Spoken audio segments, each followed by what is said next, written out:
Assalamualaikum warahmatullahi wabarakatuh. Selamat pagi sahabat tani semuanya. Kembali lagi bersama channel YouTube saya Bledug Sawah ya. Pagi hari ini saya akan memberikan tutorial bagaimana cara menggunakan alat ukur pH tanah ya. Seperti ini alatnya. Kemarin saya beli online ya. Harganya sekitaran 150.000. Teman-teman bisa belanja di Tokopedia atau di Shopee atau di Lazada ya. Sebenarnya fungsi dari alat ukur pH ini yaitu yang pertama ya. Yang pertama untuk mengetahui kadar pH tanah. Kemudian yang kedua untuk mengetahui suhu yang ada di dalam tanah ya.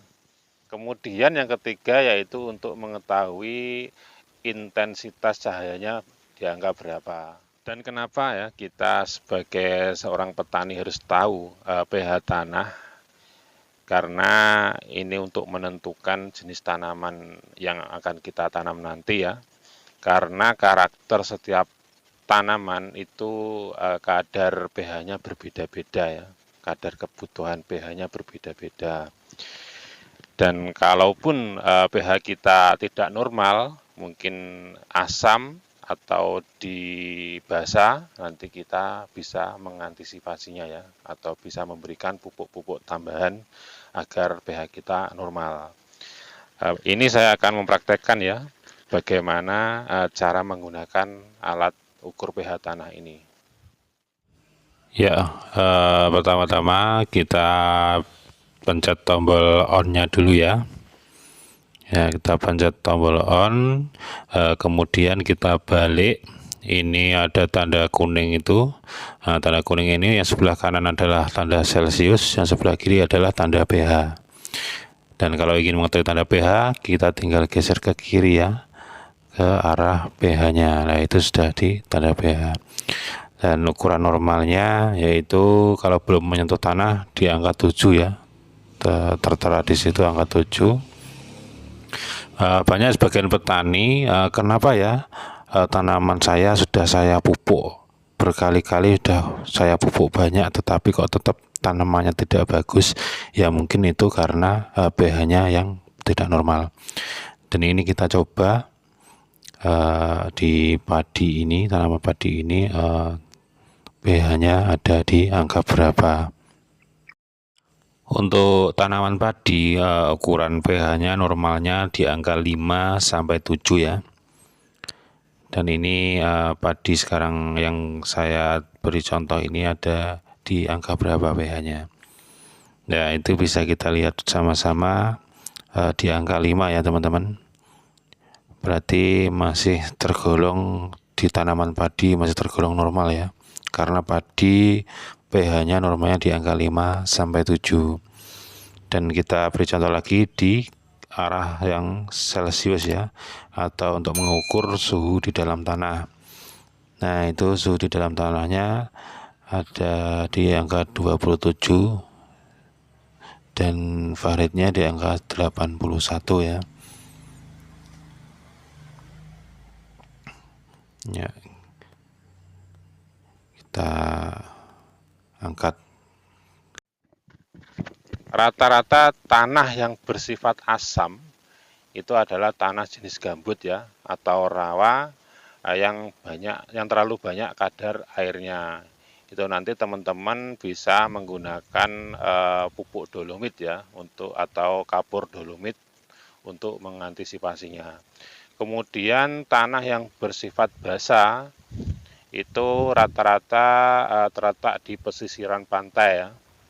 Itu nanti teman-teman bisa menggunakan kapur gipsum untuk mengantisipasinya. Ya, habis ini kita akan ke tanah yang jenisnya asam ya. Nanti saya akan mencari tanah yang banyak kadar airnya, nanti kita cek bersama-sama. Oke, ikuti perjalanannya. Ya teman-teman, kita sekarang sudah berada di lahan tebu ya. Ini saya memilih lahan tebu yang cukup asam ya, karena kadar airnya lumayan banyak di lahan ini.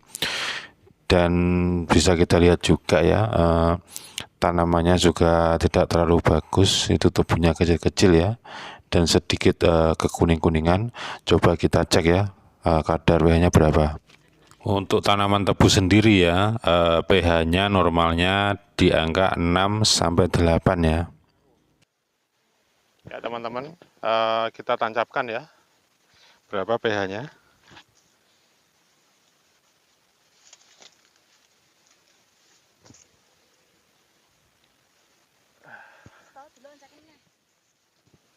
Ya, itu di angka 4 ya. Jadi sangat asam ya ini golongannya. Nah, itu di angka 3,5. Sangat asam sekali. Gak usah saya.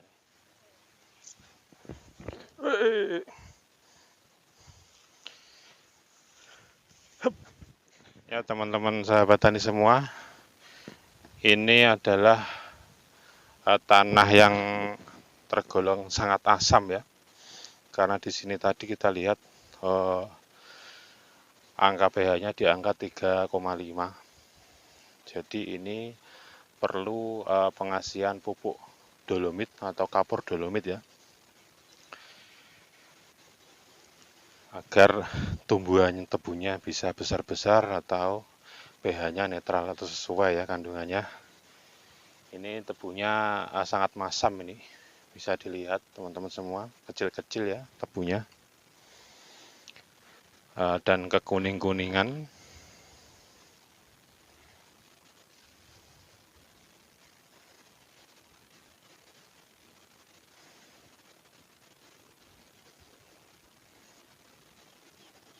Teman-teman sahabat tani semua, cukup sampai di sini videonya ya. Semoga dapat bermanfaat untuk teman-teman semuanya. Dan jangan lupa like, komen, subscribe, dan aktifkan loncengnya agar tahu mendapatkan info-info terbaru dari video saya. Terima kasih. Wassalamualaikum warahmatullahi wabarakatuh.